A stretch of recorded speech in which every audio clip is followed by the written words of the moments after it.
আগামী 10 September vote কেন্দ্রের খসড়া তালিকা প্রকাশ করবে নির্বাচন কমিশন। এদিকে মেয়াদোত্তীর্ণ পাসপোর্ট দিয়েও প্রবাসীদের ভোটার হওয়ার সুযোগ দিচ্ছে ইসি। বুধবার আলাদা দুটি চিঠিতে এসব কথা জানানো হয়েছে।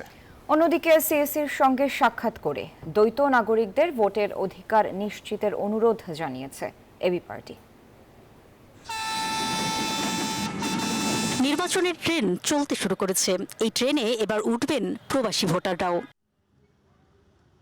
তাদের ভোট দেওয়ার পথ সহজ করতে মেয়াদ উত্তীর্ণ পাসপোর্ট দিয়েও ভোটার হওয়ার নিয়ম চালু করেছে নির্বাচন কমিশন। তবে ভুয়া বাংলাদেশি পাসপোর্টধারীদের বিষয়ে সজাগ থাকার পরামর্শ দিয়েছে ইসি। স্বাস্থ্যকর অল টাইম হানিকম, সব সময় অল টাইম হেলদি লাইফ। বুধবার এক চিঠির মাধ্যমে এসব কথা জানায় নির্বাচন কমিশন। বর্তমানে 10টি দেশের 17টি মিশনে প্রবাসী বাংলাদেশিদের ভোটার নিবন্ধন ও এনআইডি দেওয়ার প্রক্রিয়া চলছে।